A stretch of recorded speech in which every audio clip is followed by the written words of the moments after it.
If I asked you what your vision is, could you tell me without looking at a piece of paper? If you don't know where you're headed, if you have not set your anchor, your compass, whatever you want to call it, how will you know when you get there? And how will you know when you've won or lost? You're going to make plenty of mistakes. If you're not making mistakes, I promise you, you're not doing enough. We've got to get over the enemy, and we have to master the inner me. So get over the enemy in your mind and master the inner me in our mind. Well, hey everybody, Coach Megan here, and we are back with our leadership journey today, specifically talking about how to master self-discipline and your mindset for good for your next pageant. And if you're new here, I'm Coach Megan Rhodes, former Miss Nebraska and Miss Nebraska USA, and I am obsessed with helping you place higher and win your next pageant. So listen up, because we have 221 pretty much like half-hour to hour episodes of teaching you exactly how to do that. A short little advertisement, by the way. If you have not signed up yet for a free strategy call, I would love to talk with you. A couple stipulations of what we look for. If you are somebody who is competing from age 13 and up, if you are somebody that is really taking seriously this year of pageants and you are willing to set aside some kind of investment to work with a coach, obviously working with a coach, this is their business, right? There's some kind of an investment, so no surprises there. And you really want to take this seriously. You want to maybe be embedded in a community of people that are on a similar pathway, that are pursuing big goals and dreams and want to build rich, high-achieving friendships, which is awesome. Or potentially because you just want somebody to be able to speak into your life. And like we talked about in the last episode, be a bucket filler, be somebody that is encouraging you, that you really feel like has your back and is on your team, which is why we work with a limited number of people from each state and system each year. Because I want to know your name, I want to know your platform, I want to know everything about you so that I really can get behind you and your pageant prep to help you reach your goals. And when you work with us, you get our entire team of coaches, which are highly trained professionals that have all won state pageants or above. We specify in helping women with mindset, all areas of brand, on-stage and off-stage performance. We started as an interview company 8.5 years ago now. And we were winning like every single interview, and I was tired of not winning the overall competitions. And so a few years ago, we pivoted, and now, we can help you with walking, we can help you with the fashion side of things, and everything really on and off the stage. I'm just not going to be your hair and makeup coach because, let's be honest, I wear yoga pants and barely brush my hair every day, So that's why I help you with the talking side of things and developing your platform, your marketing plan, and helping you create strategic business alignments as well for your platform and just really how you want to expand your reach as a public speaker and an influencer. So if that sounds like you and you're a high achiever and you've always just been like curious, it's a blast. I'll help you strategize for the next year. And we're really looking for people who want to place higher or want to win. Even if you're a first-time competitor, I won both my pageants on my first try. I was in it to win it. And I wish I would have had a coach just tell me what the game was. I had no idea. My mom and I just wasted tens of thousands of dollars on things that didn't matter because we were just throwing crap at something and hoping it sticks. So especially with USA just announcing all their dates, a lot of people are getting into game time. And I perceive that our spots for coaching will probably be completely full, in the next month or two. So just FYI, for those of you guys who maybe are sitting on the fence, the link is below in the chat and in the caption. Sorry, not the chat. I'm always on a Zoom call. In the caption below, and you guys can go ahead and do that. It's sessions.powerhousepageantry.com/chat. So look forward to meeting you. You'll fill out a really short application just so we kind of can qualify you on the process. And then you and I will have a chat. It'll be super fun. So anyways, that's the end of my announcements. Let's dive back into exactly how to manage your mind and master self-discipline, okay? I got tons of notes, all right? So let's get her done. Fun fact, that guy's from Nebraska, where I'm from, by the way. Okay, so last week we talked about the toughest person to lead is always yourself. Who agrees with that? Used to be me, for sure. I remember, funny story, when I started this company a million years ago, when I was 23, fresh babe, out of college, graduated a year late because of Miss Nebraska. I was Miss Nebraska when I was 21 and 22, and then came back, which is a whole story in itself. It was terrifying. All my friends were gone my senior year, all that. And then I came home. God told me to come back home, started working as a barista for minimum wage, and I had the audacity to start a company. And I remember, my parents weren't entrepreneurs growing up. We were in ministry, and my dad was in life insurance shortly after. And my mom was a stay-at-home mom. And so I didn't know what a business was. Are you kidding me? Like, I legit thought that your dad had to be in business or your mom had to be in business. Like, you had to have a connection somehow. You had to go to business school, all these things. But somehow I had the you-know-what to just be like, I'm a business owner now. And how it started was somebody messaged me and they asked me if I did interview coaching. And I thought to myself, I'd already been thinking about, like, do I want to be a life coach? Do I want to, who do I want to coach? How do I want to coach? What do I want to do? How do you even do this? And I think I was one of Zoom's first purchasers of my entire life. I should have bought stock years ago. I do own stock now. But anyways, and it was just me and a laptop and a dream, right? Coaching a couple people. And so why do I bring that up? Well, when I first started, I had no idea what it meant to be a CEO. I had my friend file my LLC paperwork for me because they lived in the capital and I thought you had to be in Lincoln to file it. So many things were less online than they are now too. They make it so easy now. You had to do everything by paper in the olden days, And I remember I was so intimidated because when I was starting my business, I was like, how do you even know what to work on? When do you, I didn't know, sales, marketing, operations, fulfillment, HR and finance. I didn't know the areas of a business. I just wanted to help people win pageants, and managing myself, managing my schedule, managing my time. I was still living at home. Of course, I was 23 and broke. I had $162 to my name in my bank account. And I remember I just figured it out. But there's such a beauty when you're in that stage of life, looking at the mountaintop of a big dream. And the biggest differences between people who win and people who don't is how they look at that mountain and how they start to take it step by step by step. And so what if in that scenario I would have said, oh, well, I'm just a barista and I didn't come from money and I'm in Nebraska. People can't even find that on a map. And I failed. I left the music industry. That's where I was supposed to live the rest of my life. I was supposed to be a Christian music artist and all the things, the giant laundry list of things that I didn't know. Not to mention I was one of the first females in the online coaching and consulting world, watching Russell Brunson ClickFunnels videos when I was 23 after my shifts, slinging coffee, right? And so many stories my husband and I laugh about all the time with all that kind of stuff because I was really an early adopter in the game. And I don't say that to pat myself on the back. It's just it was scary. It was intimidating. There were not a lot of women in the space. Again, no one knew how to use Zoom back then. Nobody, funnels were just becoming a thing. The whole industry was just starting to even change in terms of being an online coach was just not a thing back then, right? And so that just also a story of what is meant for you is meant for you. And when God puts that dream in your heart, you have to go after it. But it's your job to go after it, right? That could be your calling, but if you don't take action when you're scared, you don't take action before you know everything, before everything's perfectly laid out in a list, before all these things, right, that maybe would make you way more comfortable to say yes to that thing. You still got to get up and do it. You have to learn how to manage yourself. And the only way that you learn how to manage yourself is by managing yourself. And I look back now, a decade in business, and I'm incredibly disciplined.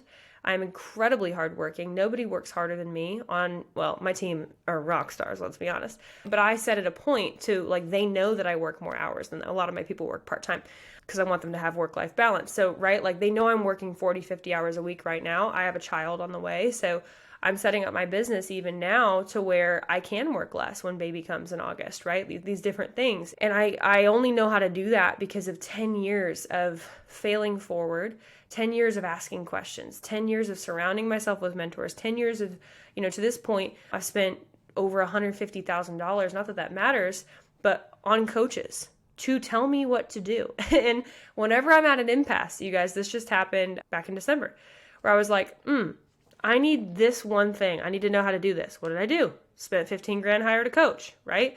I am always going first. I don't ever believe in charging something that I have not paid myself, right? I'll never charge somebody a program at Powerhouse for more than anything that I've charged myself because I know what it feels like to see that money come out of my bank account. And I know what I expect with that. And I know the relationship that I want to have if I'm going to spend my hard-earned dollars towards that, right? Because I came from nothing. And my first mentor, I spent $5,000 when I was 23. I saved, had a small, I think, bonds that my grandfather, after he passed away, were inherited to me.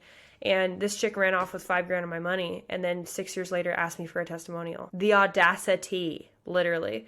And so I come from a place of integrity when I tell you guys just what I've learned, right? And the authority that I'm speaking to you guys now is coming from a place of like having been burned and just knowing what it feels like to be on the client side and also to be at the bottom, right? When I started this company, I was 1 year out of an eating disorder. I had just ridden the high of being Miss Nebraska for a year and feeling relevant. And if any of you guys have held state titles, after, or even a local, after you're done holding that title, there's a sense of finality, but then there's also a sense of grief and loss where you're like, well, what do I do now? Who am I now? Like when I went back to school my senior year of college after I was Miss Nebraska during what should have been my senior year, because I was living in Nashville, I was like, oh, no one cares who I am anymore. No one cares that I was Miss Nebraska. No one knows that I was Miss Nebraska. Like, I'm just a college student again, fighting for the same dream against millions of other people in Nashville that everybody else is, And so why I'm telling you guys this backstory, and I don't talk about this a lot, is that I want you guys to see that life is messy and that everybody, even that person that you're comparing yourself to, even your coach, everybody has had to go through really grueling moments where they had to face themselves at the end of the day. There's only one person that's resting their head on that pillow with you, and it's yourself, right? It's your thoughts, it's your emotions. And I just get so passionate about like telling you guys this because it's like the number one thing I have to help with all my clients on a continual basis, because situations are going to keep happening. You're going to keep living life. And so if your wishbone is bigger than your backbone, sorry, like you're not going to make it. And so we have to be focused on growing that backbone through experiences and through failing forward. And the thing is, I just want to encourage you guys, like leadership breakdowns, or let's call them obstacles in your pageant leadership journey, are often simultaneous to your personal breakdowns. Like they just are, And it's okay to learn pageant things through personal things. Like you will have pageant breakthroughs through personal breakthroughs. You will have professional breakthroughs through personal breakthroughs. You will have relationship breakthroughs through personal breakthroughs. And that is why it is so important to master yourself, because you have two choices. You either see yourself as an enemy or you see yourself as your greatest advocate and confidant and cheerleader, right? And hopefully if you have a faith perspective on top of that, like thank God we don't have to just rely on ourselves, right? And that's where we can derive a positive identity that's a foundation that never changes, right? But how many of y'all know that like sometimes we go through times in life where it's an enemy in your head, right? A lot of you guys know my story if you're brand new here. Now, let's see, I'm almost 31. 30 and a half right now. I don't know. No, actually, I'm almost 31. That's wild. I've just been thinking about baby. I'm like, oh, hey, you have a birthday in 2 months. Anyways, but yeah, I guess math, like 12 years ago now, I couldn't even look at myself in the mirror without crying. I hated myself so much. I had gained like 40 pounds in college. My face was puffy. I had cystic acne. I couldn't, I was sleeping for 12 hours a night and I'd wake up exhausted. I didn't know I had a gluten sensitivity. I just felt ugly 24/7. And I'm living in Nashville where everyone's cute. Everyone's super good at singing and musical, and everyone compares themselves. But there's also this like false humility of the South that's always like, be more humble than the next and be kinder and softer than the next. And here I am blowing in like a freight train from the Midwest, just figuring it all out. And every guy is short and I'm 6 feet tall. And I'm like, cool, this is awesome for me. I hate every bit of this. What? And, it's really hard. It's really hard. But those are the moments, you guys, when you don't give up, when you are willing to continue to take one step forward. And I remember my mom in those moments when I was having the biggest breakdown of my life, 19 years old. And I just said, Mom, I want to quit. I don't want to go to school. I want to move back here. I just want to get a job. I am nothing. I was like, I don't have a purpose. I don't believe in myself. I think God made a mistake. That's where I was, And a lot of you guys are so much farther than where I was. And so, but the turning point in my life was my mom looking at me and saying, stop it. And she's like, you are fearfully and wonderfully made. You're beautiful. You're going to look yourself in the face right now and say, I am beautiful. And even though that nasty enemy in my mind was like, no, you're not. And how dare you think that you're worth anything, right? I had to dare to say, okay, well, what does 1% better look like today? What does 1% less awful look like today? What does one step look like today? And my mom would just smile at me and she'd say, little victories, Meg, little victories, little victories. What's the little victory, right? The little victory of the day was usually not absolutely gorging myself with 7 helpings of something because I had binge eating disorder. And it was the only way that I felt in control.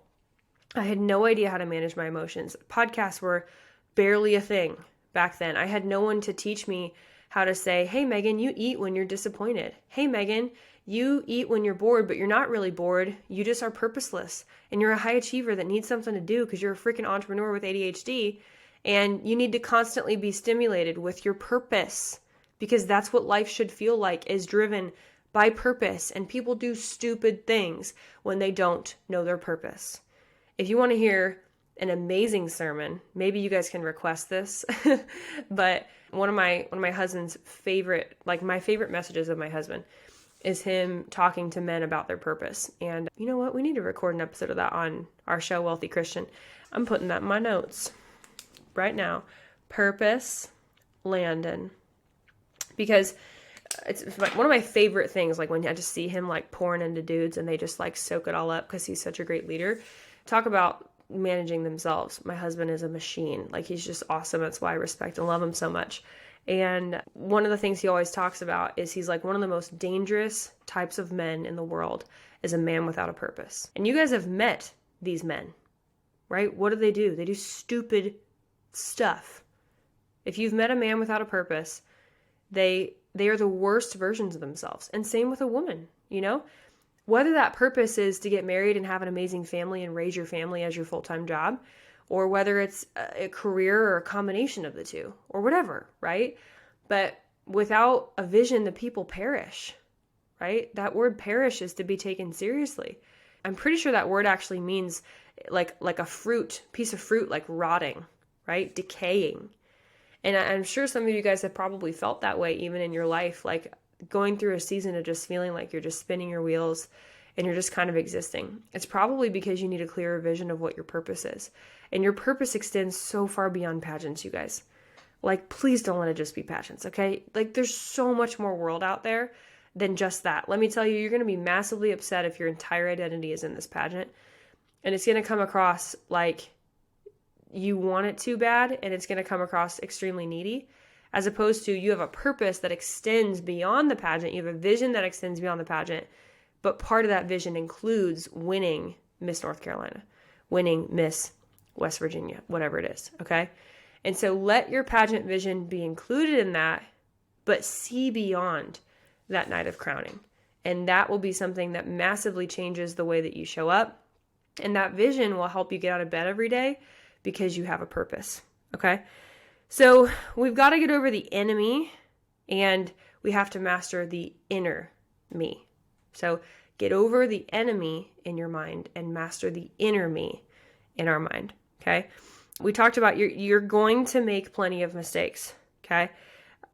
Can I just be real with you? I mean, it's my podcast, so I'm just going to be real with you, okay? I wrote this down. You're going to make plenty of mistakes.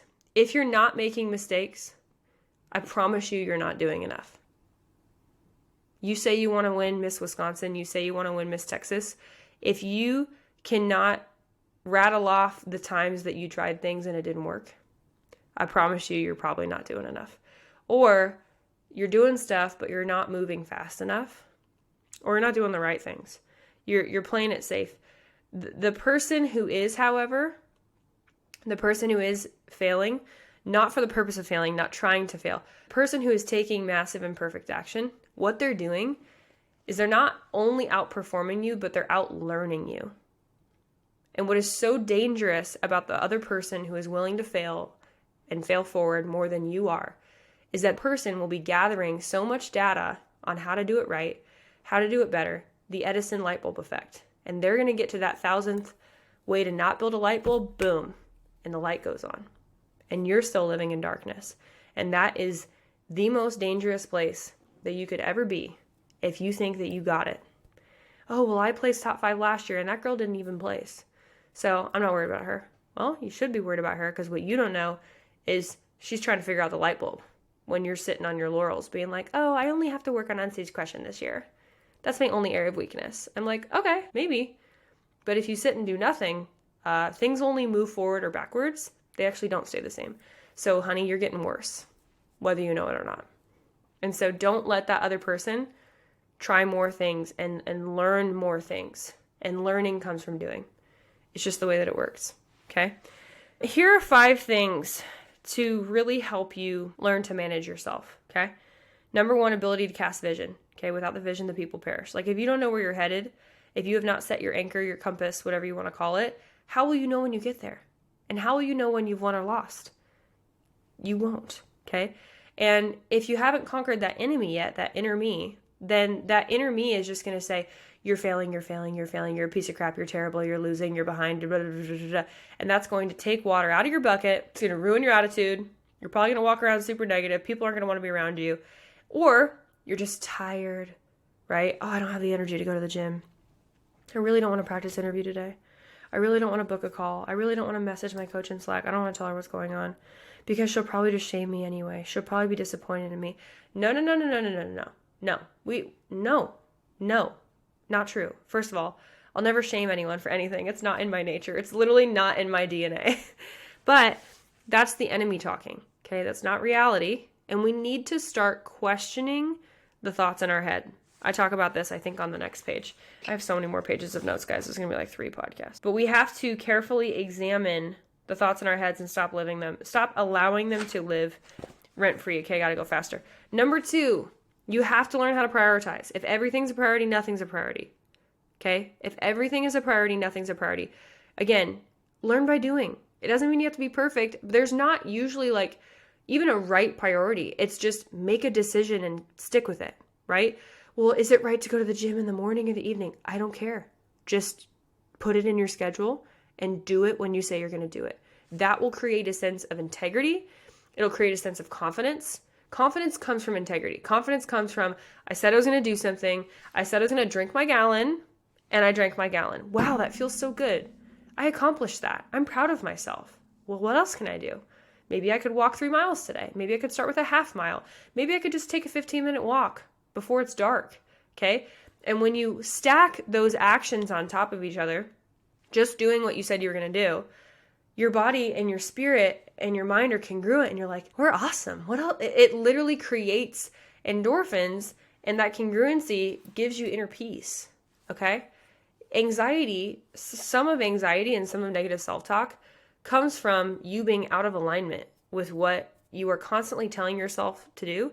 You have these big goals, and you can't even keep the first promise of the day to yourself. Not going to happen, sister. Not going to happen. You are setting yourself up for failure. And then again, you think you're the problem. You think something's wrong with you. You think that you can never get there. Yet you still set these goals. But this gap is never closed. That's a problem. Okay. And that's why we need coaches. That's why we need mindset support. That's why we need a team around us, because you guys, like, life is a lot. Like, life is a lot. A lot of you guys are working full-time, or you're in school, also working part-time. Like, there's a lot going on. Okay. So you're not any less of a high achiever because you have support. You're just a human. Congratulations. I have support in my own life, right? My husband and I went for an hour walk today just to talk about our financial future and things we're excited about. And we had some things we wanted to process, right? And guess what? 2-for-1 combo. When we got back, we had walked for an hour, 3 miles done, feeling good, got a little sweat in, right? And we also processed our emotions with each other. He's my best friend. And we do that pretty much every day when it's nice out, right? So we let that air out of the balloon in terms of our mindset and just, stuff that stockpiles. When I got a cute baby in 6 months, we'll take a little baby on the trail as well, right? Cute. Hopefully a mini Landon. That's what I'm praying for, but I'll also accept a mini Megan. And, we'll come on back, right? Killing 2 birds with 1 stone. Can you stop listening to negative, stupid music that's feeding you crapola in your ears? And can you listen to me? Okay, I'm a great gym companion. I'm fun. Or listen to some positive music or whatever, right? Even a funny TV show rather than like a creepy, awful show before bed. Like, it is not a miracle as to why some people have better mental health than others. Yes, some of it's biological. I get that, blah, blah, blah, blah. I get it. Believe me, I have, yes, I've had anxiety in the past. I get it. But a lot of it is also up to you. Input creates output. a lot of the times, okay? So prioritize. Just pick something, stick with it. This pageant planner behind me, great resource. If you want one, DM us planner and you can buy one, okay? They're like $47 or something. They're awesome. 90-day planner. It'll help you strategize everything A to Z. It even has a mental health check-in, spiritual check-in at the end of the week. You can plan your outfits, your team, your hair and makeup styles. We've thought of everything, okay? 90 days. Like, whatever you got to do. And that leads me to another point, which is accountability. But first, number 3, self-motivate. You have to be able to self-motivate. And a lot of that's driven by your why that comes from your vision, right? Like, a lot of people have questions about, well, why should you be Miss Tennessee? Why should you be Miss Nebraska? And I'm like, you know what? No one can answer that but you. It has to come from here. Like, I cannot manufacture a reason why you want to be Miss Iowa. You either really want it or you don't. You either have a vision for that or you don't. Now, I understand people are trying to come at it from an angle of what's the right answer, what's the best answer. Throw all that away. Just tell me, like, we're at coffee. Here's my little mason jar, got a coffee, okay? Why do you want to be Miss Iowa? Just tell me. Usually it's your platform. Usually it's you want to inspire young women. Usually you want scholarship. Usually you want to make a difference. You feel called to make an impact. And here's a specific way that I think that I can do that.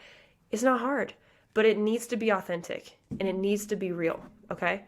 I cannot manufacture that for you. Here's the other thing. No matter how great of a coach I am, I cannot, like I said, take you to the gym. I can't write your paperwork for you. I can't create a platform for you. Now, you give me some bare bones and an outline, and I can work that, sister, and make it perfect, okay? But, like, I can't make you passionate about your platform if you're not. I could even choose a platform for you.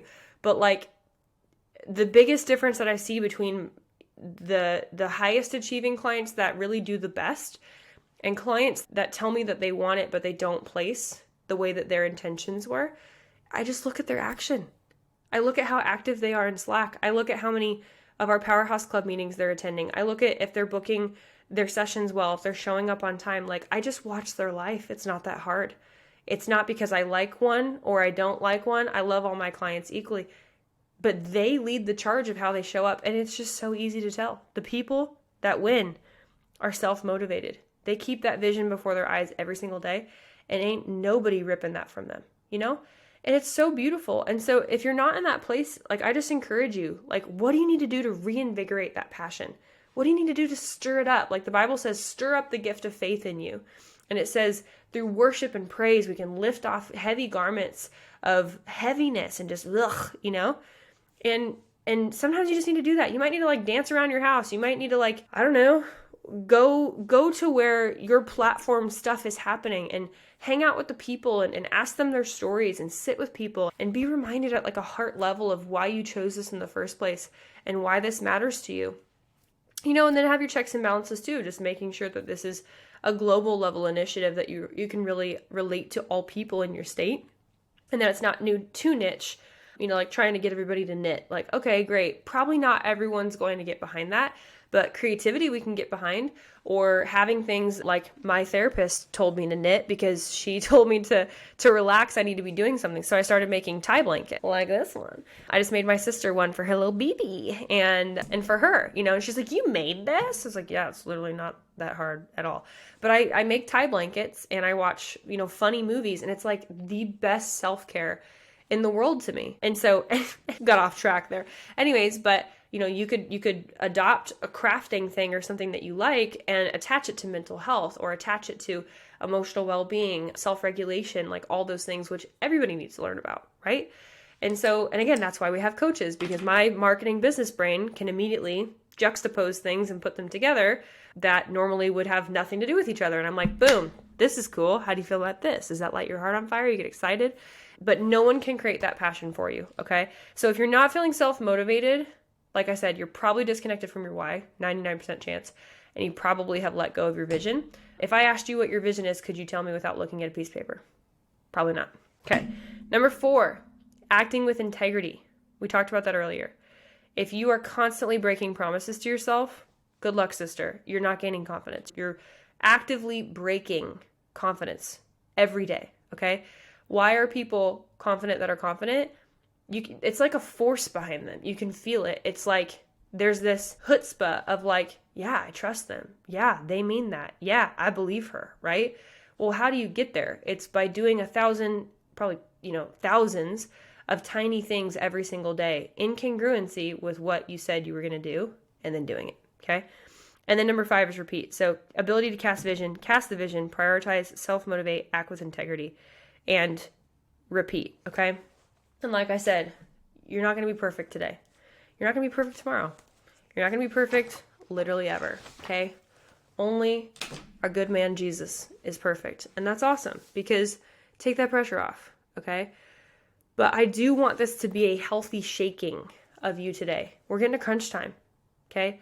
A lot of y'all have 3-4 months before your pageant. What are you going to do about it? Okay? You're competing against yourself first. You have to win the day by winning yourself first. Every day, okay? And so many of you guys are focusing on other people. But I promise you, usually why you're worried about other people is because you have disappointed yourself first. And if you can get back into alignment with what is my goal, where do I want to be? I want to be at a 10 in talent. Right now I'm at a 5 and I got 4 months. That should make you mad. That should activate you. That should get your butt to the gym. That should get your butt to the studio. And if it doesn't, then you might want to rethink why you're doing a pageant. Because, some people just do this for fun. Cool. But most of y'all are super competitive. And most of y'all want or need that scholarship. So don't get it twisted, okay? But also get specific. Where am I at in these areas? Okay, it's me versus me right now. It's me versus me every day. And I'm fighting to be the best version of myself. And then we go back to the vision. Hey, not just for points, but because here's who I want to be as a wife one day. Here's who I want to be as a working professional one day. Here's how I want to be as a citizen one day. Here's how I want to be as a neighbor, as a friend, as a coworker, as somebody showing up to the pageant. I want to be at this place where I can let go and have fun and actually make friends this year because I know that I work so freaking hard on every area of competition that I can relax because I can trust my training. And just like you asking me my name, I don't freak out. Well, what's my name, right? Get there with the areas of competition. Get there with your walk. Get there with your outfit choices. Get there with your hair and makeup. Practice. And that's the power of reverse engineering and acting with integrity every day. And that is how you master the art of self-discipline, okay? So I'm excited. I hope that this activates and motivates you. If you want more of these conversations and you want us to help you win your pageant this year, book a strategy call with us, sessions.powerhousepad.com/chat, or you can click the link below. It's been a pleasure speaking with you, and we will continue this talk next week for more leadership. Thanks, everyone.